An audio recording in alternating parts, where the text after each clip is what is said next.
नमस्कार। हिमाचल अभी-अभी.com से मैं दिव्या। पेश हैं अब तक के मुख्य समाचार।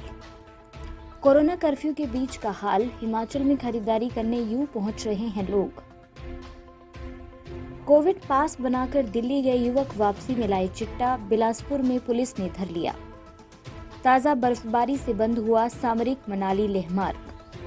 टोकन सिस्टम से होगी अब केंद्रों पर गेहूं की खरीद। भीड़ कम करने के लिए उठाया कदम। देश में ऑक्सीजन की कमी से मची त्राही। संजीवनी न मिलने से अब तक 150 की मौत। एक दिन में 3.62 नए संक्रमित। कोरोना से 4120 की मौत। राहुल गांधी बोले बचे हैं तो बस पीएम के फोटो।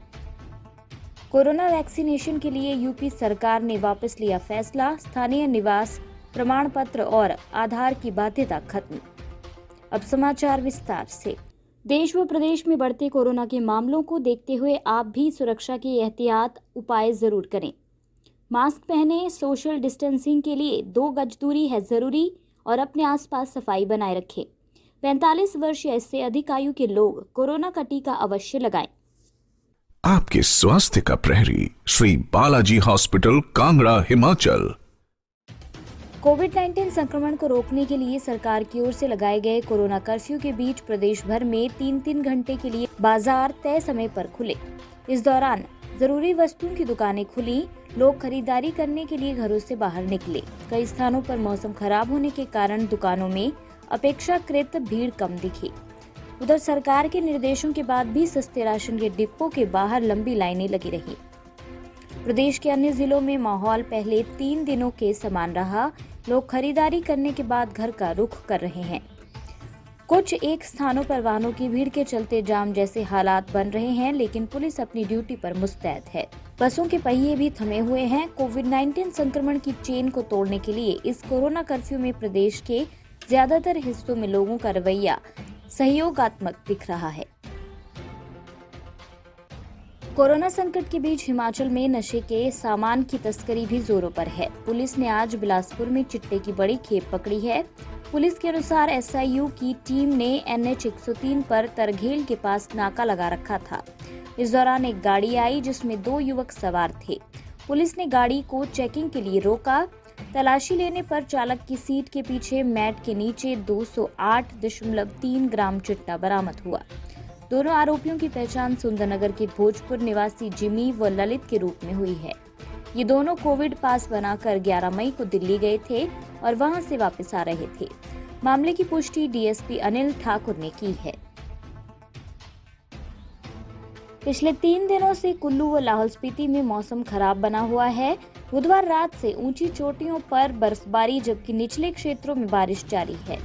ताजा बर्फबारी से सामरिक मनाली लेह मार्ग बंद हो गया है। बीआरओ ने 10 मई को ही 3 सप्ताह बाद इसे यातायात के लिए बहाल किया है। ऐसे में मनाली लेह मार्ग पर एक बार फिर वाहनों की रफ्तार थम गई है। रोहतांग दर्रा, बारालाचा व कुंजुम दर्रा सहित ऊंची चोटियों से ताजा बर्फबारी हुई है।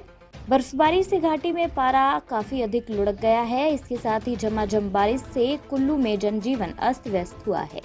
लगातार हो रही बारिश किसानों बागवानों के लिए परेशानी बन गई है। अन्य समाचार ब्रेक के बाद। Shri Balaji multi speciality hospital Kangra, जहां आपको एक ही छत के नीचे मिले बेहतरीन चिकित्सा सुविधाएं, cardiology, laparoscopic, general surgery, neuro surgery, orthopaedics, paediatric, radio diagnosis, urology, gastroenterology, ophthalmology, pathology, medicine, anaesthesia और डेंटल जैसी अत्याधुनिक और बेहतरीन चिकित्सा सुविधाएं। 24 घंटे इमरजेंसी सुविधा, 9 बेड के साथ critical care unit, cardiac monitor और डिफिब्रिलेटर्स, सेंट्रल ऑक्सीजन लाइन और वेंटिलेटर सुविधा। हिमाचल प्रदेश के सबसे बड़े निजी स्वास्थ्य सेवा प्रदाताओं में से एक Shri Balaji multi speciality hospital Kangra राष्ट्रीय स्वास्थ्य बीमा योजना के साथ सूचीबद्ध Shri Balaji multi speciality hospital Kangra BPL परिवारों के लिए अस्पताल में कैशलेस भर्ती होने के साथ ही ECH की भी सुविधा। हमारा पता Shri Balaji multi speciality hospital, Balaji Vihar, Ujjain, Kangra. संपर्क करें 9218411108 पर। Shri Balaji multi speciality hospital Kangra.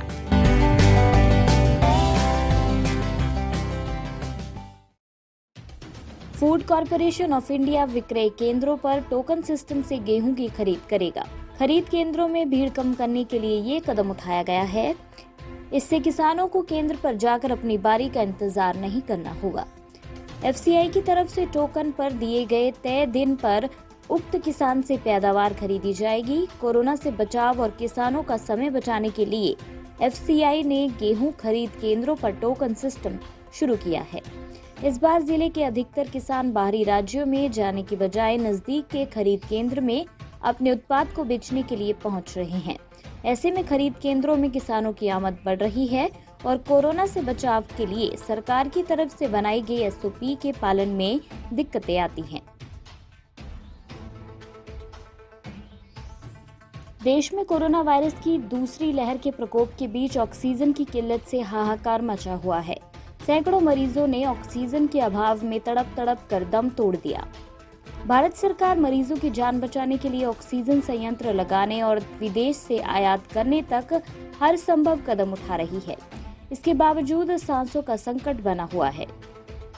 Oxygen की कमी से दिल्ली, महाराष्ट्र और गोवा समेत देश के कई राज्यों में अब तक 150 से ज्यादा लोगों की मौत हो चुकी है।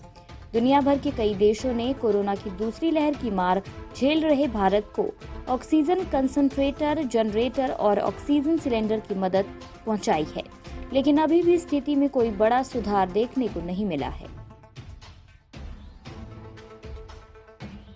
बेलगाम कोरोना ने एक ही दिन में देश भर में 4120 की जान ले ली है, तो 3,62,727 नए संक्रमित सामने आए हैं।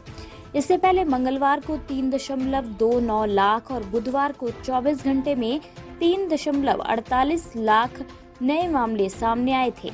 नए मामले सामने आने के बाद भारत में कोरोना संक्रमितों की संख्या 2,37,03,665 हो गई है, जबकि 2,58,317 लोग अपनी जान गंवा चुके हैं।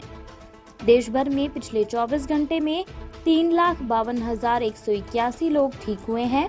इसके साथ ही देश भर में एक्टिव मामले भी बढ़ गए हैं और देश भर में 37,10,525 लोगों का इलाज चल रहा है। इसी बीच कोरोना वायरस के बढ़ते मामलों को देखते हुए जम्मू कश्मीर में लागू लॉकडाउन को 17 मई तक के लिए बढ़ा दिया गया है। उत्तर प्रदेश की योगी सरकार ने कोरोना टीकाकरण को लेकर उस फैसले को वापस ले लिया है, जिसमें यूपी में कोरोना टीकाकरण के लिए स्थानीय निवासी और आधार कार्ड की बाध्यता थी। अब यूपी में कोरोना टीकाकरण के लिए स्थानीय निवासी और आधार कार्ड की बाध्यता नहीं होगी। अब यूपी में निवास करने वाले का कोई भी दस्तावेज देने पर टीकाकरण होगा। यहाँ रहने वाला 18 से 44 आयु वर्ग के सभी लोग अपना व परिवार के सदस्यों का टीकाकरण करवा सकते हैं। राष्ट्रीय स्वास्थ्य मिशन की निदेशक अपर्णा उपाध्याय के अनुसार प्रदेश में वर्तमान में निवास कर रहे प्रत्येक परिवार के सदस्य अपने निवास के प्रमाण पत्र के रूप में किराया, लीज अनुबंध, बिजली का बिल, बैंक पासबुक या नियोक्ता से जारी प्रमाण पत्र दिखाकर अपना टीकाकरण करवा सकते हैं। इसी के साथ ये रेडियो बुलेटिन यहीं समाप्त होता है। धन्यवाद।